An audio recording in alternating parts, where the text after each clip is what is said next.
Hi guys! Ito na ang aking preview para sa aking Christmas Countdown project ngayong 2023, which is ika-10th year ko na. Grabe, 10 years na. 10th season na ng aking Christmas Countdown project. At sa aking preview, meron itong trilogy. So, bago mag-start ang aking Christmas Countdown project, una dito is meron akong pag-throwback sa aking mga naging Christmas Countdown project before. Kung paano nga ba nag-start ang aking Christmas Countdown project na nagsimula noong 2014. So, noong 2014, dahil panayang sali ko sa mga contest, sa mga social media, marami akong nakuha perks. And yung mga perks na yun, naisip ko, why not gamitin siya na advantage. Una doon yung planner, pangalawa is nanalo ako ng phone. So, ginamit ko siya para magkaroon ng countdown. Kahit paano nagsa-start na kami magkaroon ng decorations para sa Pasko. At pati yung mga ganap ko noong Christmas, noong 2014, high school pa ako noon.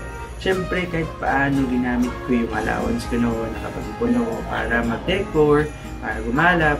Marami siyang good feedback. Pati yung family ko naging involved, pati yung mga kaibigan ko gustong magsama. And sabi nila, tuloy mo lang car, maganda yan.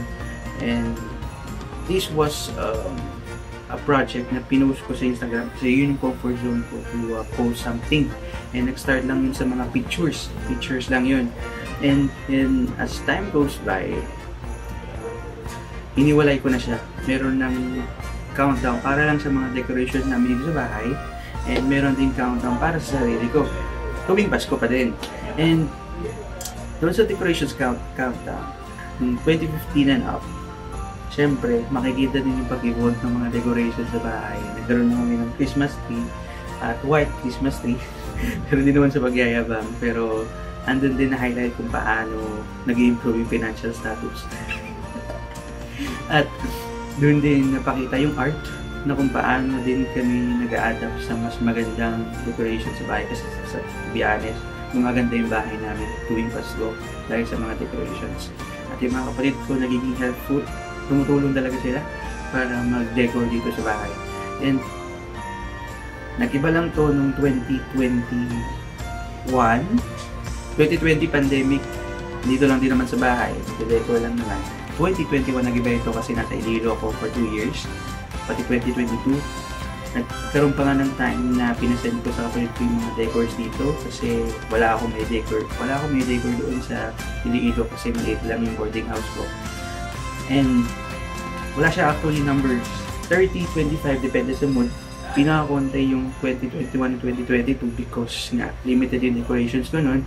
Nagkaroon din naman ako ng decor sa boarding house ko pero konti lang. At least meron para lang matuloy yung tradisyon ko. Sa kabilang banda naman, ganoon naman yung doon sa pangalawang nagawa ko, ang tinatawag na Christmas Countdown Project, kung saan nasa pansarili kong interest kung anong gusto kong i-countdown. Na-highlight naman doon yung mga gala ko tuwing Pasko, yung mga touches of Christmas, yung mga selfie ko sa mga minamahal kong mga Pasko, and mga churches.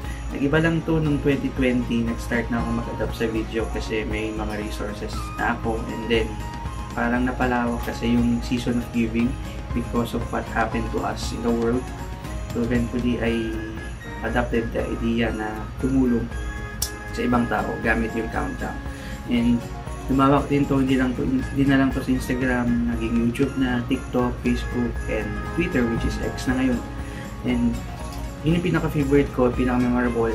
Lumawak din yung audience niya dahil hindi na lang siya limited sa sarili ko. Na-involve pa yung family ko at mga kaibigan ko at syempre sa mga taong hindi ko naman kilala.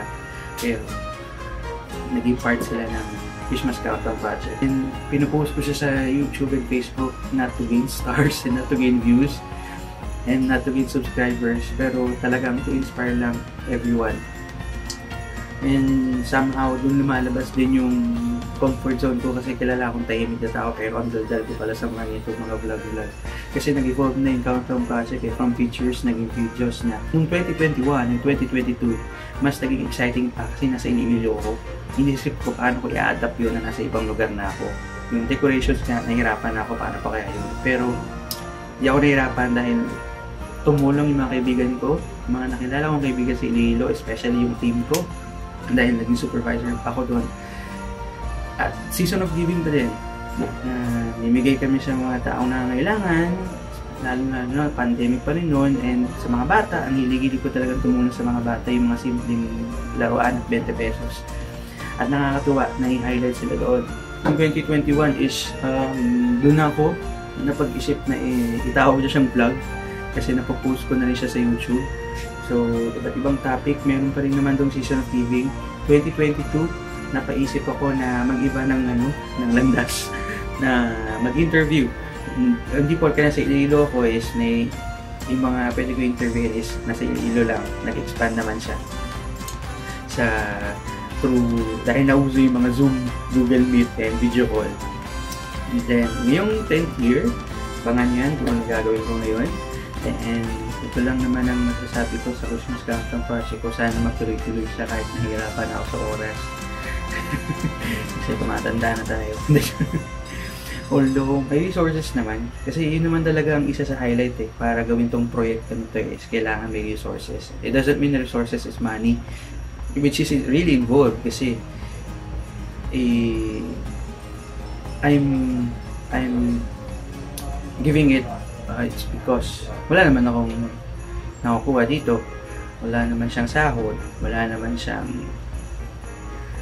kumbaga parang sinasabi nila return of investment kasi karamihan, hindi naman sa karamihan, parang ROI na lang iniisip sa mga ganyang mga pinapost sa social media. Pero now, sana magtuloy-tuloy kahit nahihirapan na ako sa oras, kahit tumanda na ako, kahit marami na gagawin, kahit yung mga kahit mababa na lang siya sa 10 days before Christmas. Basta mayroon pa rin ito yung Pasko. Kaya yan, kita-kits para sa second ng trilogy later on at ang aking Christmas Countdown Project ngayong taon. Bye-bye! See you! Ay, wala na gano'n. Iba na yan. Ano na? Thank you! Bye-bye! Bye for now!